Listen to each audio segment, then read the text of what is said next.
Okay, so I've been debating if I should do OnlyFans management, but it's been a long debate. I have not been wanting to compromise my soul for money. And I know if any of you guys are on this endeavor and you guys are trying to find some kind of opportunity here, there definitely is room to make money in this industry. But the only thing is, you would be compromising your soul. And, this journey to financial freedom and not having to worry about this bullshit anymore has been a struggle. And this seems like probably one of the easiest routes to take.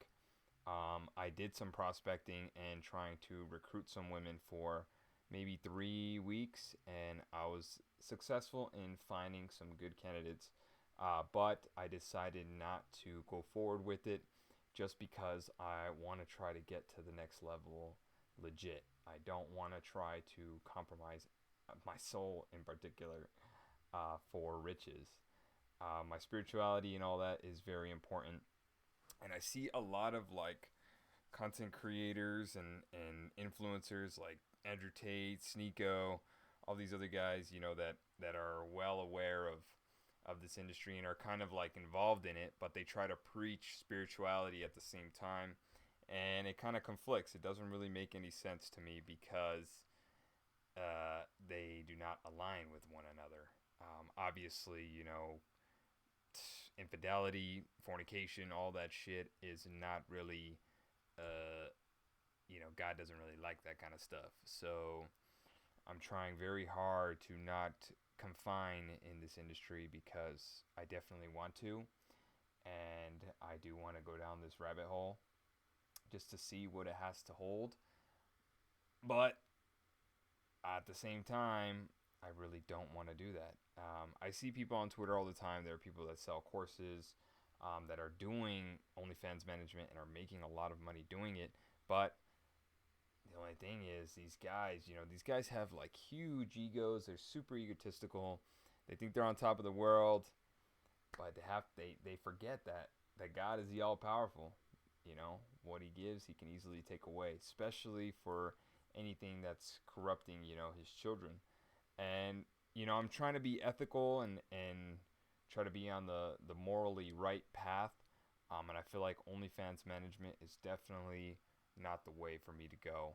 Um, I was very close to pulling the trigger, but I decided, it's best if we continue to try to stick on our legit path and see what we can do without having to, um, just profit off of the sadness and, I mean, exposure of other people. So, and I'm a salesman. I've been around the block when it comes to the ladies, and I mean, I could talk to them with ease. Same thing with dudes too. I don't roll that way, but if need be, yeah, it would be very easy to be able to find some creators in that niche. But I'm just, yeah, I've been thinking about it for quite some time now, and I wanted to make a video basically talking about it to kind of document my thoughts and everything at this time. And I definitely think it's not a good idea. There's a lot of room for growth and for making money instantly. It's you can have 10 grand within the next 2 weeks, a week, if you actually hone in on it. But there has to be another way that I can try to continue to pursue that's going to be not only beneficial for me mentally and physically, but spiritually as well. Because that's ultimately the main goal. Money and all that shit does not mean anything at the end of the day. Eventually, this body's going to wither away. I'm going to die, and all that's going to be left is the spirit. I have nothing else to say on the matter. I appreciate you guys for watching. I kind of just wanted to, like I mentioned, vocalize my opinion and just kind of reflect back on it in the future if I do end up, wanting to fall into this temptation of fucking stupidity. But yeah, thanks for watching, guys.